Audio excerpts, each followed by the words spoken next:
Thanks everyone for joining us. We've got for our another visitor sector webinar today.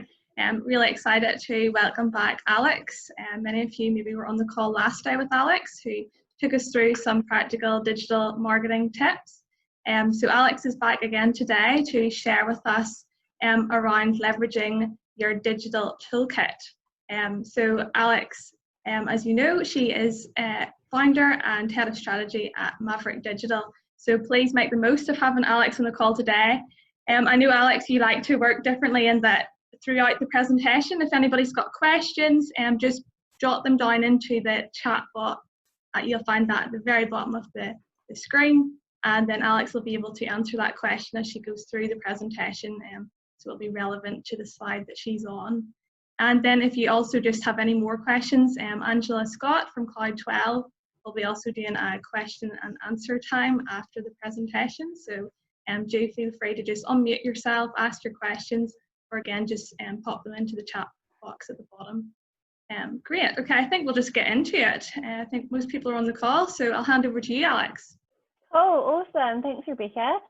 So let's just do a quick icebreaker question to start with.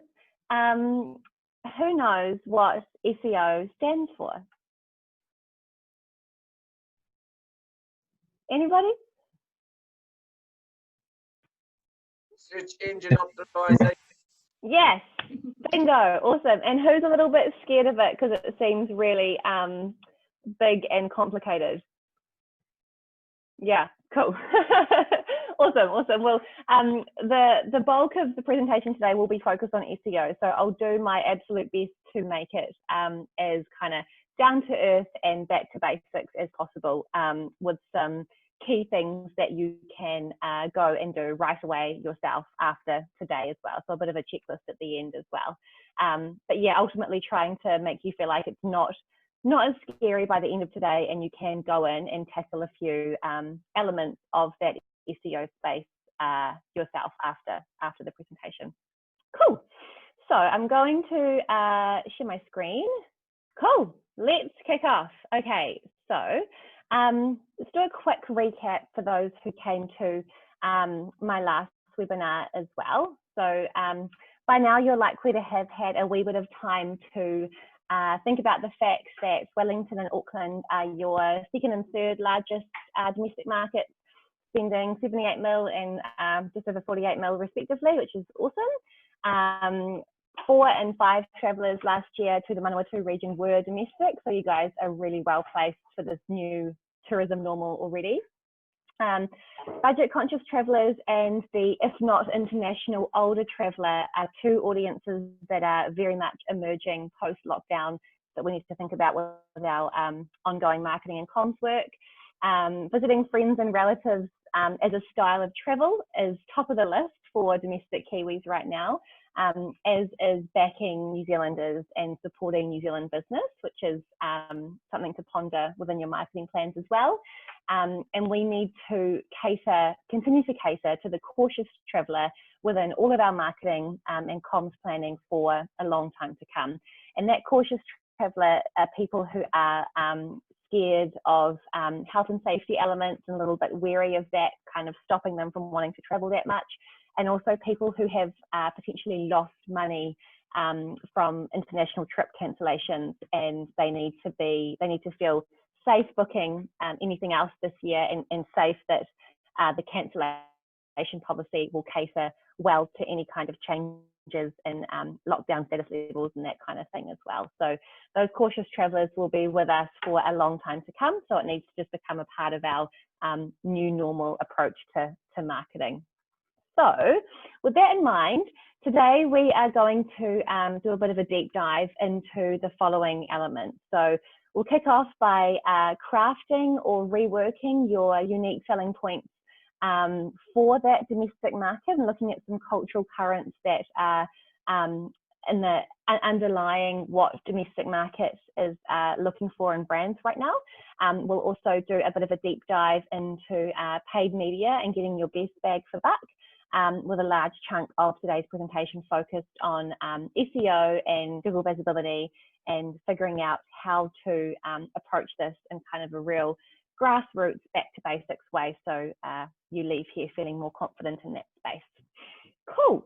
So I will jump into things. So a USP is a unique selling point, and all brands should sort of have between 3 to 5 core USPs that are a real foundation of their brand story and what their business stands for. And those USPs should be disseminated throughout all of your marketing and comms, just in general BAU daily life.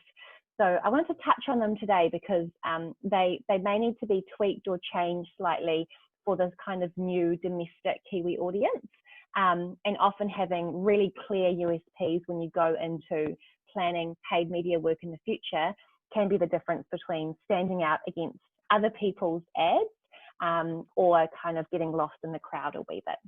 So let's jump into it. Here are some pretty well-known New Zealand brands, mostly travel brands, but also a couple of non-travel brands. Thanks to my team in the office, we've put these together with kind of our favourite companies and brand stories out there. So in New Zealand, you might see that logo and think of a company that's really friendly, modern, safe, very much Kiwi, the best airline in the world. You might get those kinds of feelings from that particular brand, and that would be in New Zealand's key brand pillars or key USPs. Rotorua Canopy Tours there, you might think environmentally focused, soft adventure, bit of a bucket list activity, those kinds of elements. Lewis Rowe Creamery, super luxurious, expensive, but very high quality. Maybe scarcity might come into it as well with their initial marketing play on limiting supply of chocolate milk back in the day too. You might think expensive but worth it. Whittaker's may be seen as high quality, a real treat. Someone in the office said the only chocolate worth eating in New Zealand, and also a wee bit environmentally friendly too with their anti-palm oil stance. Zorb is kind of quirky, innovative, Kiwi, bit of a number 8 wire style of brand, and a wee bit different. And Hobbiton there, our final brand, is kind of very global, very famous, older world, high quality, kind of takes you down a fantasy style experience. So those are kind of the core USPs associated with each of those really, really famous brands.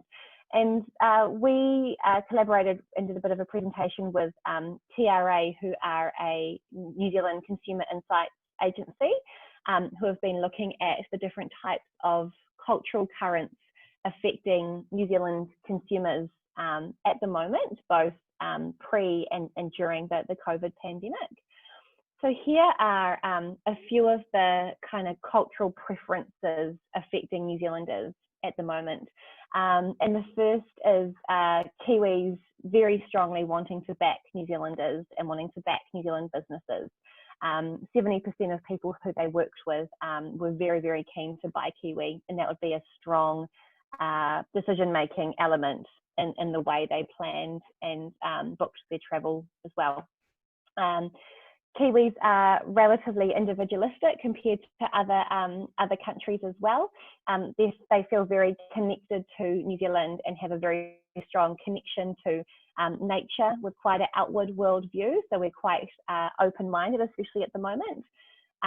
They resonate with brands that are giving them hope that this will come right, that this, this panic and this kind of economic upheaval that we're in will eventually come right. And people are kind of feeling a bit overwhelmed right now with all of the brand messages that are out there in the consumer space, which is along the lines of it's not what you say or it's not your key USPs, it's also how you say it and how you communicate it right now. Those are some quite cool New Zealand consumer insights that should feed into the way you tackle or kind of slightly rework your brand story at the moment. Cool. So how can we apply these Kiwi consumer insight elements to your brand? To begin with, have a think about how you can amplify the New Zealander, specifically Kiwi elements of your offering and your business story. You know, maybe you started your business 10 years ago with your daughter after coming across a bit of a gap in the market. Maybe you are very sustainability and conservation aware, and that's a big part of how you run your business. Think about what those Kiwi elements are and how you can amplify them within your USPs, and then how you tell your business story in the long term. Consider whether you're speaking to all of your target audiences right now. So we talked about budget conscious travelers, which is most likely to be families at the moment who have been affected financially by the pandemic but are still very keen to get out there and travel. Maybe couples and older travelers. So consider if your USPs are connecting with all of your target audiences at the moment in a post-pandemic world. And keep in mind that it's not just what you say, it's also how you say it. So when you're talking about who you are and your value proposition for the domestic traveller, how can you make your brand story really, really clear during that process? I'm just going to answer this chat as well. Oh, cool. This has been recorded. Awesome.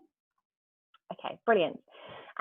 So identifying your USPs, or maybe reworking your USPs in this post-pandemic environment, might look like having a review of the things that you can claim that nobody else can claim. So one of Air New Zealand's very strong brand pillars is their Kiwi can-do attitude, which is something that there's really no other airline in the world can claim to be a part of their own brand story. So think about the elements that that are so your business that nobody else's business can claim in that space. Think about the target audiences you're looking to connect with. Consider how your offering is uniquely Kiwi. So think about the unique New Zealand elements of your tourism proposition that could not come from anywhere else in the world. Have a think about why guests choose your brand over other competitors. What is the kind of final decision-making turning point when they are looking at booking with you? Also, think about defining. So you should have between 3 and 5 really succinct, unique selling points that then can be pulled from the process of answering those questions right there. In a couple of weeks, I'll be presenting a webinar on the art of storytelling for tourism as well. So if you can have a think about polishing or iterating your USPs before that presentation, we can kind of dive into how powerful those brand pillars can be when they're utilised as part of your wider brand narrative and your wider digital story, essentially. Next up, let's dive into best practice SEO for tourism operators, which can be a little bit scary, but the following slides will be as relatable and as possible. Please don't hesitate to put things in chat as I run through things.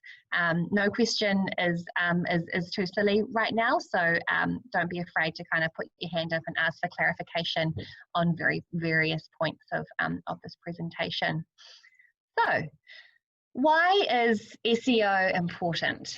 SEO, as you guys know from before, stands for Search Engine Optimization, and it's all about the process of getting highly qualified traffic to your website at no cost from organic search results.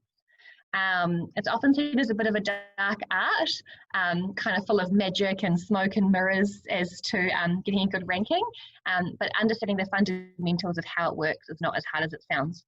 Just have a look at this example here.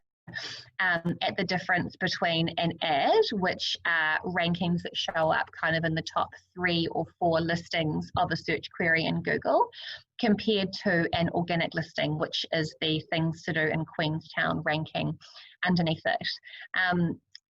So the reason why organic rankings are so important is because the top 5 organic listings capture kind of 3 and 4 of all organic clicks. 89% of search engine users do not go beyond the first page of search results. So you need to be on page 1 to have any chance at getting those eyeballs and those users to your site. And nearly 80% of local Kiwis turn to search engines when looking for local businesses. So it is a really big part of the Kiwi domestic traveller research process. If your site doesn't rank well for searches that are very strongly related to your offering, you are very much missing out on free qualified traffic.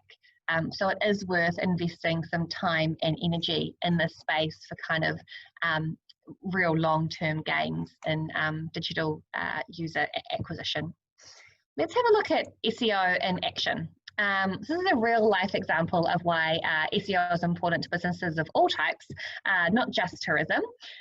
So in this example, you can see that Maverick, our company, is ranking #1 for the keyword tourism marketing New Zealand on Google. Which is really cool. We've done a lot of work to make this a reality. So kind of what does that mean in the eyes of the user or the eyes of the searcher?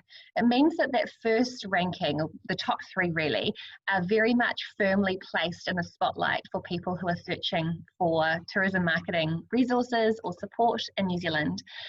More coverage, especially with people who are showing intent to search for a product, very much equals more traffic, more brand awareness, and likely more customers and more bums on seats for your tourism offering. It's worth keeping in mind that every click you get through an organic ranking is completely free as well, whereas if you click on a Google ad that you might be running, you're going to pay for that click. So organic traffic completely free, and very much the preference for somebody searching on Google. Again, it's worth putting some time into this area for sure. Let's have a look at how SEO works. SEO is made up of 3 specific elements. You've got on-page SEO, which means working on parts of your own website that affect your rankings that you can control, that aren't overly technical. You've got off-page SEO, which is all about increasing the authority of your domain by getting other good quality websites to link back to your website. So Google will, domain authority is part of Google's decision-making process as to whether your site deserves a certain ranking for a certain search. So off-page SEO helps to increase the authority of a domain with various elements. And then technical SEO is kind of sorting out the way your site is built, or coding and technical issues that may not be best practice, so that search engines can crawl your site and index your content. Technical SEO is kind of like the base of the pyramid, so it's the framework of which your site is seen within in that Google space. So I'm going to take you through the actions you can take based on those 3 key areas of SEO right now. First one is content optimization. So content relevance. Does the content on your website guide users through the travel decision-making process? You know, awareness, grabbing their attention to begin with that first land. Engagement, are you addressing questions from the cautious traveller? Are you helping them understand your offering at a nuts and bolts level? And then conversion. So do a bit of a site content review and try to understand how the content on your site matches the phrases that people are likely to be searching for. Let's think of an example, maybe a Pohonga Valley romantic B&B trying to gain more users organically through SEO. Because this kind of a business would be trying to attract couples for romantic weekends away. This is what a lot of the website content of our romantic B&B should really reflect. Would recommend them not only focusing content on room types, location, what to do in the area, but also having maybe itinerary focused content that's really relevant to the types of couples that are likely to stay at the B&B. Maybe romantic package content with other operators that complement the value proposition of the B&B, and maybe even some generic blog posts around kind of clickbaity top 5 lists. So maybe the North Island's top 5 ideas for romantic weekends away. Those kinds of content make a big difference as well. So not just room content, not just location, not just what to do, but real broader related content to phrases that are highly likely to be relevant or searched for, that you as a product fit perfectly. On every page, you should have at least 400 words of content, and that might seem a lot to some people, but essentially the more content we can give Google bots to crawl, the more likely they are to understand the relevance of that specific page to the search query that they're trying to answer. So when I talk about having 400 words of content, make sure it's kind of broken up by subheaders, imagery, graphics, all that kind of thing. Don't just dump, 4 paragraphs in front of me, because as a user, I need to be guided to work through that content with kind of cues for reading as well.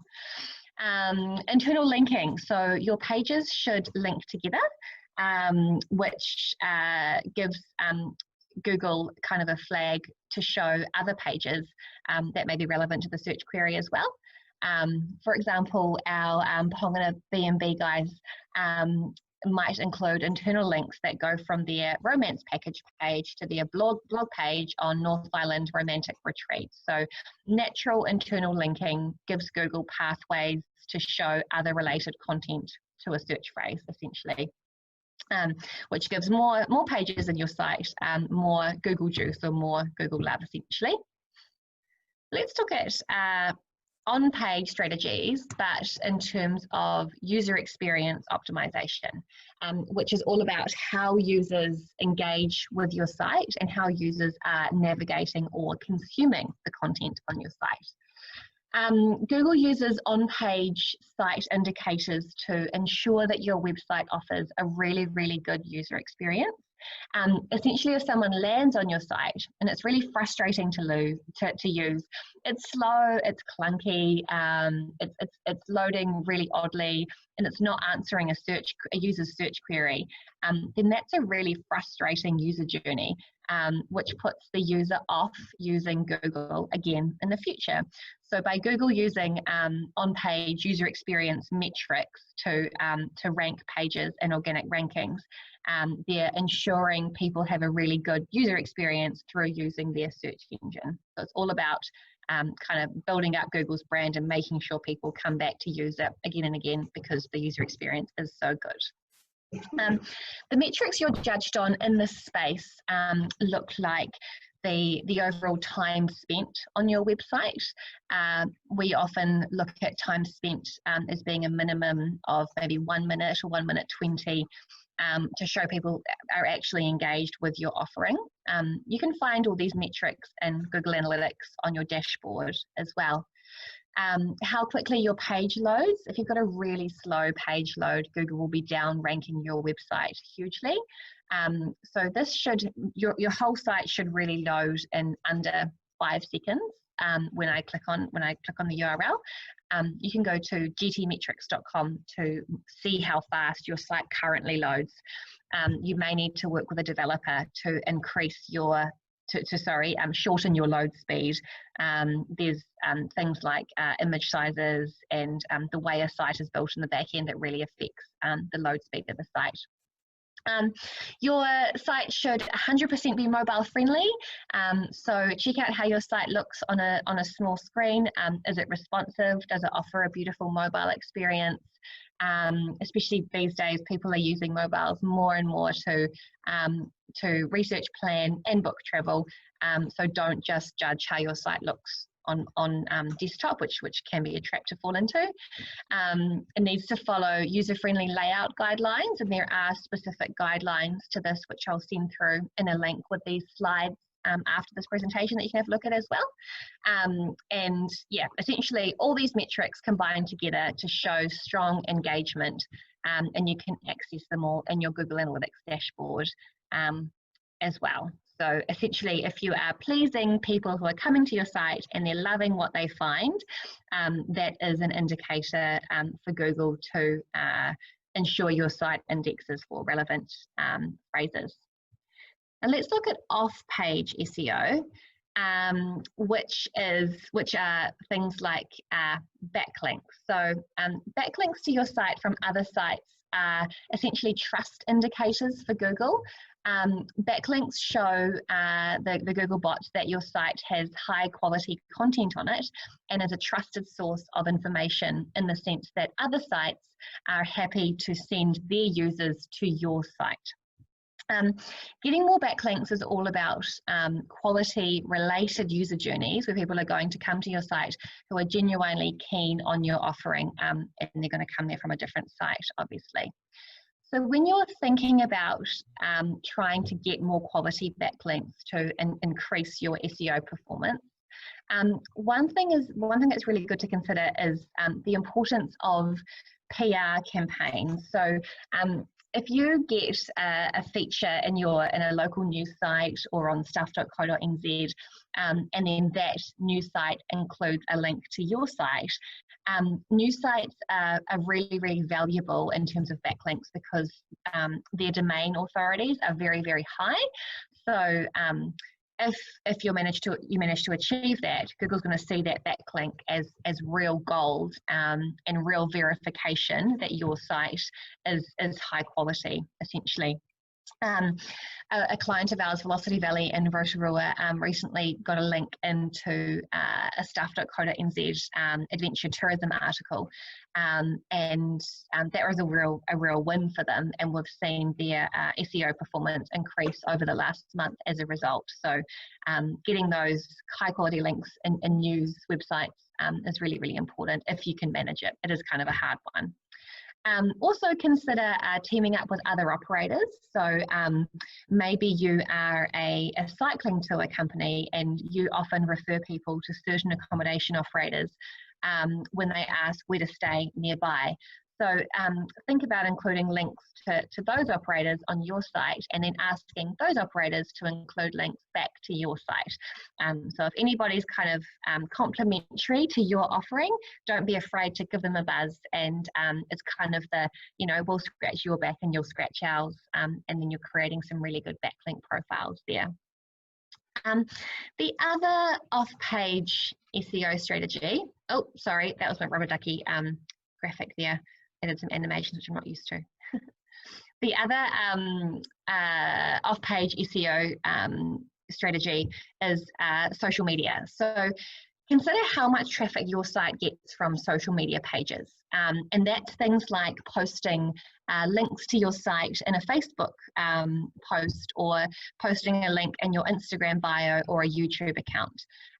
Google sees links from social media platforms as social cachet, and will uprank sites that see solid amounts of traffic coming through from these social platforms. So essentially it's a web page popularity metric.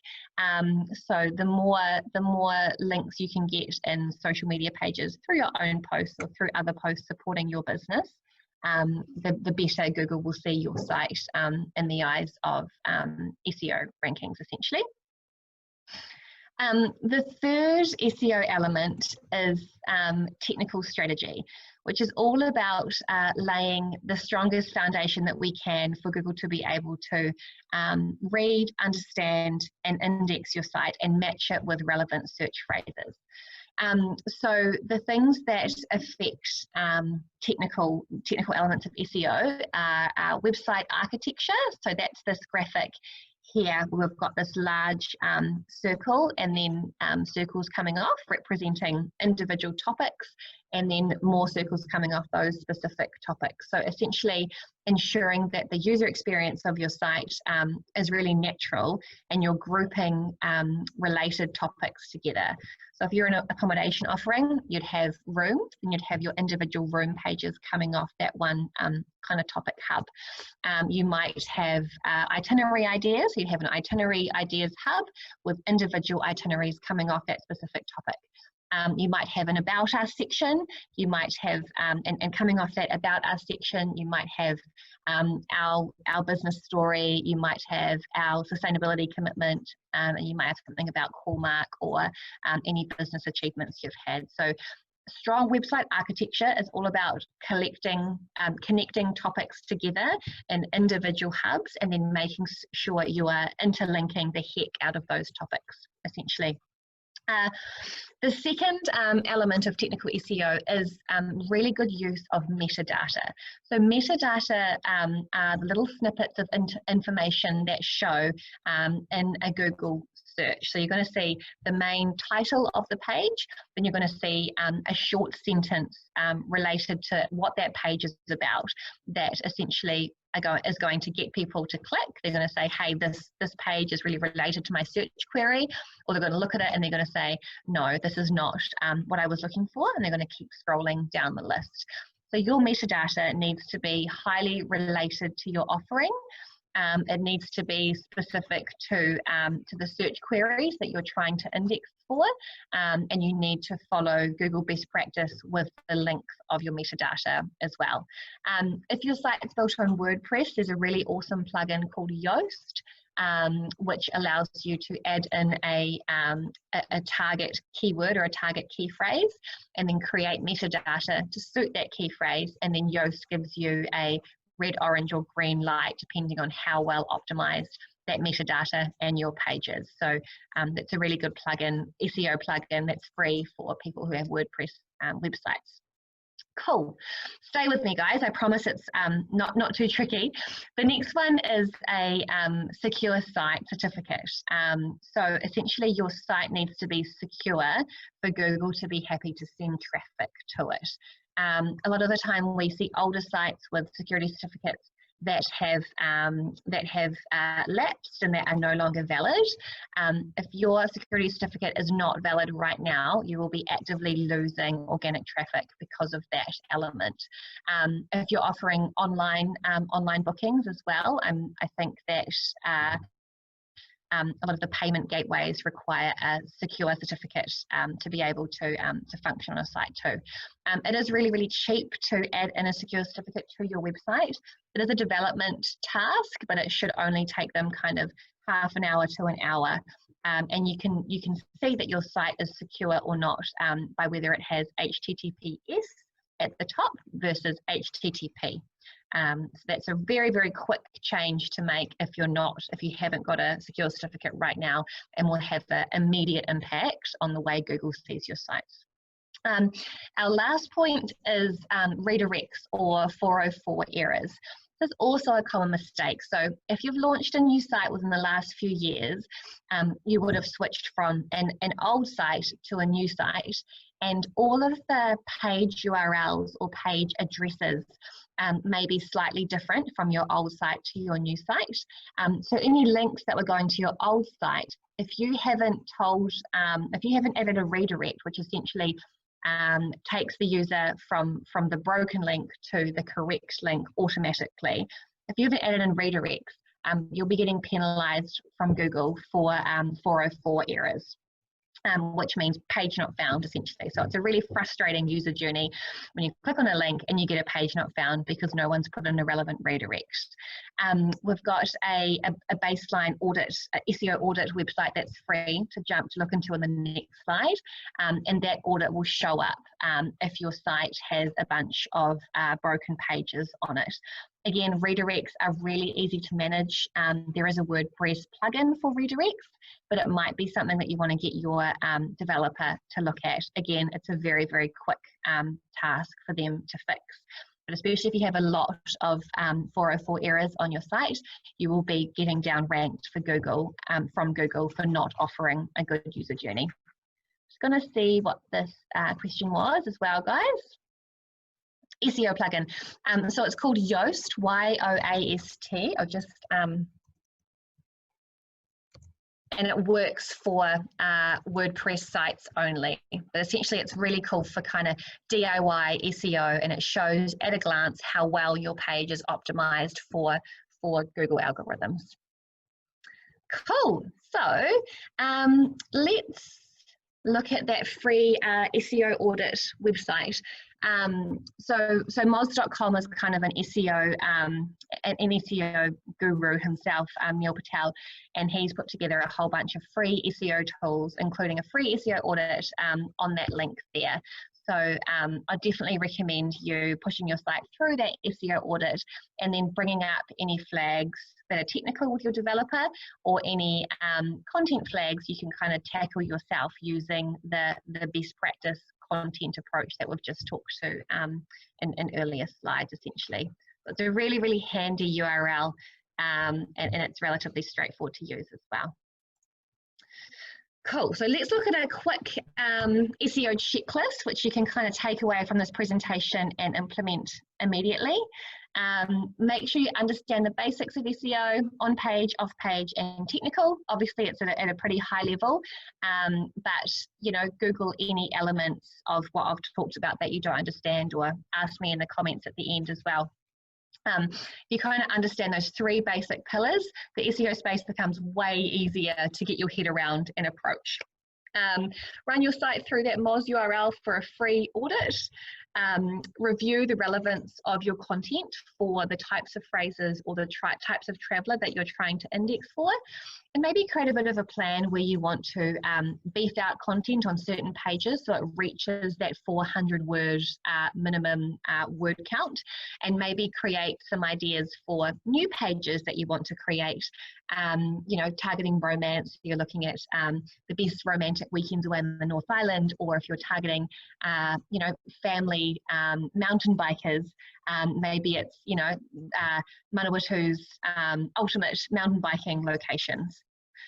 So those kinds of content pieces will help you to index for phrases that relate to your proposition. Don't just keep it about your business, think about the wider travel research process, essentially. Add in as many internal links as you think is relevant. So if you've got pages that are connected or relatively similar, make sure you're offering a good user journey by adding in an internal link to another page, which will help Google to crawl your site better as well. Maybe approach related businesses for backlinks. So make sure it's a real normal user journey. Don't approach people who aren't related to your offering with the whole, you know, you'll scratch their back, they'll scratch your back approach to things. And also maybe brainstorm some PR ideas that are likely to land you on an online news site like Stuff or like New Zealand Herald. Stuff's doing an awesome Back to Your Backyard campaign, which is in collaboration with Tourism New Zealand. That's a really good opportunity for kind of small to medium-sized tourism operators to get some really good visibility within those features. Cedar might have some more info on how to get involved in that campaign. Make sure there's metadata on every page on your site, which you should be able to see in the back end. And again, if you get the Yoast plugin on a WordPress website, it makes metadata really, really easy and not scary at all. Make sure your site security certificate is active. This will be a developer task if it's inactive right now, but just keep an eye on that, because a broken security certificate has pretty wide-reaching impacts, not only on Google visibility, but on how people will view your site in general. Pay attention to your broken links and get them fixed if you have a number of them, and monitor your organic traffic acquisition in Google Analytics as well. I'll send through a basic Google Analytics 101 kind of link at the end of this too, which will show you how to do that and how to get your head around those baseline user engagement metrics, which we talked about in the UX checklist, which was in that first pillar of SEO as well. So I hope that's made SEO not so scary and easier to understand for everybody. Just got a short segment next on paid media and how to choose what types of paid media campaigns to run right now to get absolute bang for buck when money's a wee bit tight, but we really need bookings to start coming through. Cool. So this kind of feels all the more important at the moment as well. So it's a good piece to dive into to finish. I'd like to start with understanding first and second touch user visits to your website. So a user is likely to come to your site between 2 and 5 times before they get over the line to book. And as they come to your site with each different visit, they're going to be working through different elements of the travel conversion or the travel research process. So the first couple of visits might be, hey, is this offering for me? Is it inspiring? Does it grab me? Does it fit the bill of what I'm offering? The next visit might be more focused on kind of hygiene elements and the nuts and bolts. So if I'm a cautious traveller, what's your cancellation policy? If I am travelling with young children, do you provide cots, and is the facility safe for young children? Maybe you're booking a weekend package and you want to know if meals are included. So it's those kinds of questions that get answered in that interest, education, engagement phase of things. At the bottom is obviously the conversion points. So when people have come through the first bit of the funnel, they're feeling good, they're confident that your offering is exactly what they're after, it fits the bill in all areas, so they're keen to book and get their credit card out, essentially. So we use paid media to plant the seed initially, so get your brand in front of somebody who maybe hasn't heard of it before, and really create that initial click or that initial piece of demand for your offering, and then nurture them through that decision-making process. Paid media does mean that every click costs money, but it is very much complementary to your other digital kind of tools. So it's not instead of, it is as well as things like SEO, EDMs, regular social media updates, all those good things as well. Essentially, paid media means that you're widening the net of people that you're able to get your brand in front of. So here are some examples of first touch ads placed in front of people who are unlikely to have ever heard of these types of brands or experiences before. So the first is Hobbiton, which is a Google ad over here, which may have shown for a search based around school holiday activities for kids in the North Island, that kind of thing. The one over here, the Foot Whistle Cave and Cave World, is a Waitomo Caves experience placed in front of people within their drive zone who are mothers of children aged primary or high school age, who are likely to be looking for things to do during the upcoming school holidays in July. And that bottom ad down here is a Google display ad placed in front of people who are about to have birthdays, or whose other half is about to have birthdays in that Google display network. So they're all examples of the first time a user is likely to come into contact or come into touch with those types of propositions. Then they're going to click through to the ads, to the websites, and be exposed to that specific style of travel product, and then hopefully move down that conversion funnel. Here are some examples of second touch ads. So these ads are served to people who have already been to the client's website, but who have not booked yet. So second touch ads kind of focus on more kind of don't miss out, booking's essential. They are often very much price point focused, because if someone's been to your site already, they know what you offer. You're trying to pull them back or give them a hook to come back to your site again. So the top 3 are all Facebook retargeting ads, which I'll talk about shortly. And the bottom one is a Google display ad. So these ads will only show to people who have been to a website but have not purchased the product. Again, nurturing them down through that decision-making process to hopefully convert. Cool. So when we talk about bang for buck, we would absolutely recommend 2 types of campaigns. Facebook ad campaigns for first touch, and then Facebook ad campaigns for retargeting. And these are the kinds of areas that we see you getting absolute best bang for buck and best ROI performance in. Google can be great, but it can be time consuming to set up. And it is also really hard to manage yourself in a best practice way. So Google's great by all means, but you need to be sure that you are managing Google Ads appropriately, or you're kind of throwing money away. Whereas Facebook is far easier to do yourself, kind of, you know, from your office yourself.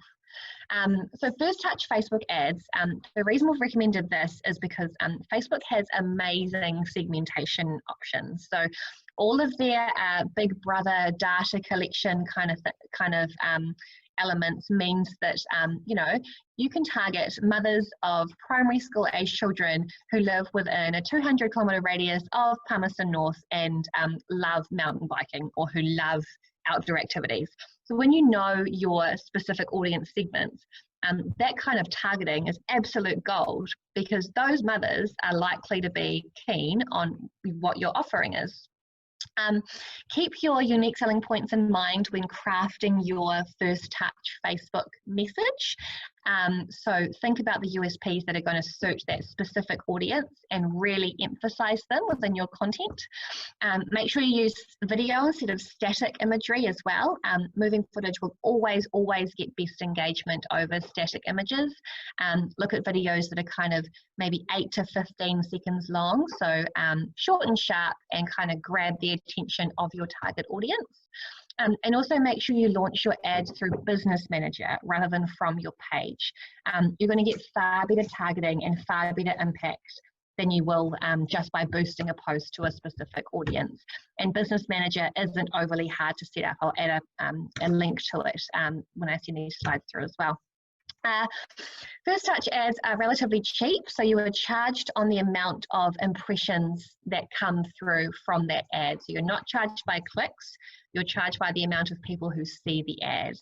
And as a budget, would recommend about $200 or so for a 4 or 5 week campaign. That's a really good starting point to plant the seed and get people exposed to your offering. So talking about Facebook retargeting, which is really the ultimate way to stay top of mind. Someone's been to your site, they're familiar with what you are offering, and they're likely to be moving through that just travel research or travel decision-making process. Keep in mind where your user is during that process when you're writing your retargeting ad. Your user is likely to be closer to booking. So your ad doesn't need to be as inspiring or kind of fluffy. It needs to be more focused on your price point. It needs to have strong call to action messaging. It needs to have an image or video that's likely to get them over the line to book. Setting up retargeting can be a little bit tricky. You do need to ensure that you have a Facebook pixel installed in your site and in your booking process, because that way Facebook can tell who's been to your site and booked already and who has not. I'll send through a retargeting setup link after this presentation as well. Setting up that retargeting pixel can be a little bit tricky, so you may need a developer to help you with that, but once it's set up, you're kind of good to go. Retargeting is absolutely one of our best performing campaign types, because essentially we're re-engaging people who have already been to your offering, already been exposed to your offering. And you know, if you can afford it budget-wise, retargeting should pretty much just be BAU, business as usual, normal marketing campaign, never switched off. So you're always trying to convert people who have come to your site but not necessarily booked yet. It's just a kind of a real low-hanging fruit style of advertising as well. Cool. So here's a paid media best bang for buck domestic traveller checklist. Make sure you get your head around first touch and second touch ads and how they differ, and set up Facebook business, linking your Facebook page to your Facebook business account as well. Be really clear on your USPs and what makes your offering different, and be really clear on the types of domestic travellers that you're targeting. So brainstorm your audience segments before you dive into setting up Facebook first touch advertising. Create short videos that work for both first and second touch. They might be slightly different. You can use kind of footage that you've filmed on even on your smartphone, and just chop them up so they kind of show your whole offering and they're under about 15 seconds or so. videos work so much better than imagery. So put some time into creating those kinds of clips. Launch your first touch Facebook display campaigns based on your key audiences. You might just try one audience to begin with, or you might try two. Set up your retargeting and know your ROI. So in terms of overall paid media spend, you want to always focus on an ROI of about 6 to 1 or 8 to 1. Sometimes, you know, we see ROIs of 10 to 1 plus, but at the moment when things are a little bit funny, economic wise, I think if you're achieving 6 to 1 or 8 to 1, you're doing a really, really good job. So just knowing where your money is going and what you're getting back for your spend is really important in that paid media space as well. Cool. So that is all of my slides. I'll just stop my screen share and we can dive into a few questions on what we've just talked about. Cool. You're all still here? Wow, that was intense. How is everyone kind of a little bit whoa, but great. I mean, I think the key thing is that Rebecca's recorded this. I bet if you were scrubbing away, your pen's probably burning and got steam coming off it, because there was some really useful some tips out of that. Has anyone got any specific questions around SEO or anything to do with paid media right now? I think we've all got lots of homework potentially. Elaborate Okay. I think I have a lot of questions really, but I will go for a very, very basic one probably. What is ROI? Return on investment. So it's measuring every dollar you spend on paid media based on the amount of bookings that paid media campaign gave you. So it's making sure that you're never spending more money than what you're getting back, and it makes sure that you're always seeing value for your paid media investment, essentially. And did you say it was good 6? So one you gave a number, but it was 6 to 1. 6 to 1 is kind of what we'd recommend as a starting point. So if every dollar you spend, you get $6 back in terms of the value of the bookings that spend is generating. It's considered great to start with. Eventually you want to build it up to be 10 to 1 or 12 to 1. That often happens in high summer when, you know, economic factors are good as well. So the wider economic kind of space will have an impact on your ROI, but you always want to be making more money than what you're spending. Good question. Alex, you also touched earlier about video, creating video, and obviously that's a big focus now versus photos. And I can imagine for a lot of people, it's getting their head around how they create good and craft good video content. Yeah. I can imagine most people have just got their phones. Yeah. What with I know that Canva and Facebook, have you got some really good tools in terms of how to, like, best practice for creating videos? Just really quickly in a nutshell, like. Yeah. I mean, there are a number of different video kind of editing apps you can look at. It kind of depends which one you prefer using, but there's heaps of free ones out there. We normally, our clients normally give us the cut videos to use. They've already done the editing process themselves. Yeah. But essentially you want to make sure your video is based on your unique selling points and is specifically tailored to your audience. So if you're targeting, you know, a family with school-age kids for a weekend, you want that to be reflected in your footage. So, you know, you don't want to have maybe a younger newly married couple frolicking around, you know, in beautiful scenes. It needs to be specific to your audience. Yeah. So trying to kind of tell a story through short clips is really important. Don't forget that with Facebook, you can also add in your content piece at the top of your ad as well, which gives your video more context. So if you're worried your video isn't giving detail or, you know, going through the actual experience of your product as well as it should be, you can add context to it with how you're writing about it in your ad copy too. Mm-hmm. How long the video should be? For Facebook, pretty short, hey? So kind of 8 to 15 seconds is quite good. Anywhere up to 20 seconds is fine. People aren't going to watch the whole video, so it needs to be quite eye-catching in terms of the scenes that you choose. But nice and short and sharp is fantastic. And it just gets so much more engagement than static images these days. And you don't need music, do you? Because people don't really have time. It's literally, are you a big fan of captions? Yeah, captions can be good. They can also be hard to create as well. So if it's just too hard basket, just have a video with a great kind of ad message at the top. It's the stat for people who watch videos with no sound on Facebook is like 85%. So don't worry about a beautiful voiceover or a really cool soundtrack because, 8.5 people out of 10 are not going to be listening to it.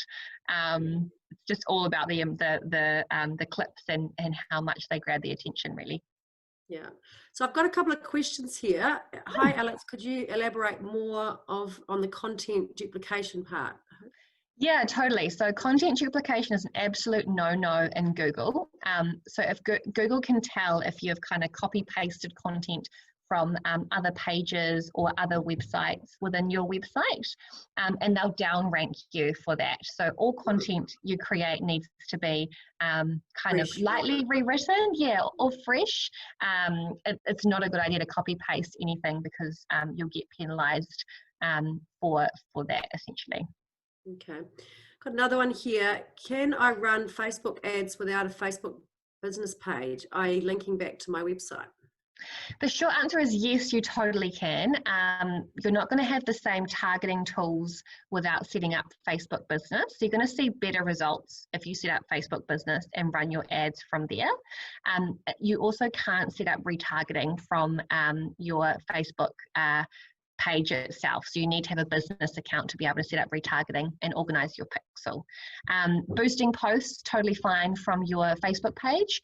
But if you're going to run a kind of specific targeted campaign, Facebook business is pretty awesome. It's also relatively user-friendly too. It sounds a bit scary, but once you've set your account up, it is a very natural user journey to go through and set up campaigns within it. And Facebook's got some great help documents to kind of work through that process as well. So if people are having challenges setting up that the remarketing with the pixels, you said that the developer might have to help. Is it so you can go online and get some advice on that? Yeah, totally. When I flick through my slides, I'll send through a specific retargeting setup page from the Google Blueprint library. You will need to have the Facebook pixel added into your website header code and also added into your booking process, because we don't want to retarget people with, hey, come back and book ads when they've just booked. That's really going to annoy people. So we need to have some audience understanding, which is what that pixel allows. Fantastic. Yeah. Awesome. Any other questions? Anybody? I think, oh, here we are. Yep. What is your take on telling stories with words on Facebook, e.g. a story from someone who stayed with you? So it's user-generated content, is that right? Yeah, UGC content. Yeah, awesome. Great idea. Just make sure that you make it a little bit visual. So try and post a couple of images or a video with that story.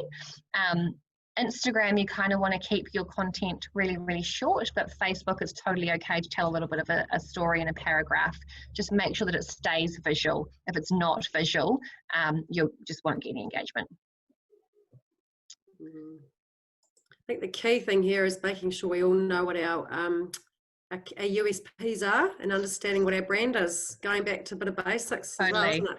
Totally, because if that's confused in your advertising, nothing's going to have cut through because you don't stand for anything against your competitors. Yeah. Where's your unique positioning? Yeah. Fantastic. Well, I think probably a lot of people are going to have to rewatch this video session, Rebecca. There's a lot of great content there, Alex. It's been fantastic. I didn't realise about the security certification, so I think everyone's hopefully going to go back and have a look at their URL. Totally, and it's such a cheap one to fix as well. Like a security certificate for a year is like $10. You know, a developer literally slots it in.